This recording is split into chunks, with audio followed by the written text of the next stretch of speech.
মায়ের হাতের প্রতিটি খাবারই যেন অমৃত। মা তার সন্তানের জন্য হৃদয় নিংড়ানো ভালোবাসা উজাড় করে দিয়ে প্রতিটি পদ রান্না করে। আসসালামু আলাইকুম ওয়া বারাকাতুহু। আম্মু আজকে তৈরি করতেছে রসে ডোবানো কাঠি পিঠা। খুবই সাধারণ কিন্তু খেতে অসাধারণ স্বাদ।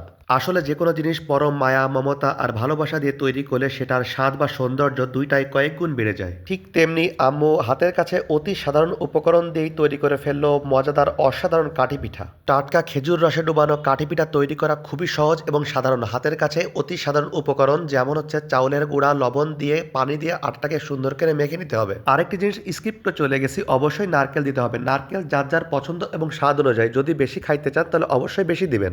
এরপরে চেপে চেপে অবশ্যই পাটকড়িতে আটকে দিতে হবে যেন খুলে না যায়। খুলে গেলে কিন্তু রসের সাহায্যে এটা একেবারে মেখে যাবে, তাই পাটকড়িতে সুন্দর করে আটকে দিতে হবে। পিঠাগুলো বানানো হয়ে গেলে খুবই সাবধানে এবং সতর্কতার সাথে ফুটন্ত রসের ভিতরে আস্তে আস্তে একটা একটা করে দিতে হবে যেন একটার সাথে আরেকটা লেগে না যায়। এভাবে সবগুলো পিঠা একটার পরে একটা দিয়ে ভালো করে সিদ্ধ করে নিতে হবে যেন একটির সাথে আরেকটি লেগে না যায়। অবশ্যই পিঠাগুলোকে সিদ্ধ হওয়া পর্যন্ত অপেক্ষা করতে হবে।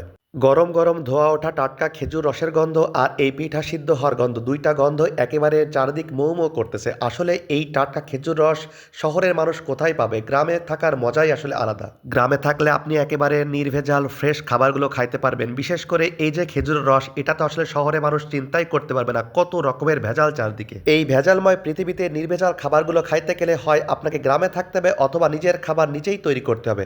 কথা বলতে বলতে আমাদের পিঠাগুলো অলরেডি সিদ্ধ হয়ে গেছে, দেখতেই পাচ্ছেন কি দারুণ একটা কালার আছে, আলহামদুলিল্লাহ। ইচ্ছা করলে কাঠি দিয়েও পিঠাগুলো খাওয়া যায় অথবা পিঠাগুলো কাঠির থেকে বের করে নিয়ে চামচের সাহায্যে খাওয়া যায়। তো পিঠা আলহামদুলিল্লাহ তৈরি হয়ে গেছে। সবাই ভালো থাকবেন। আসসালামু আলাইকুম ওয়া রাহমাতুল্লাহি ওয়া বারাকাতুহু।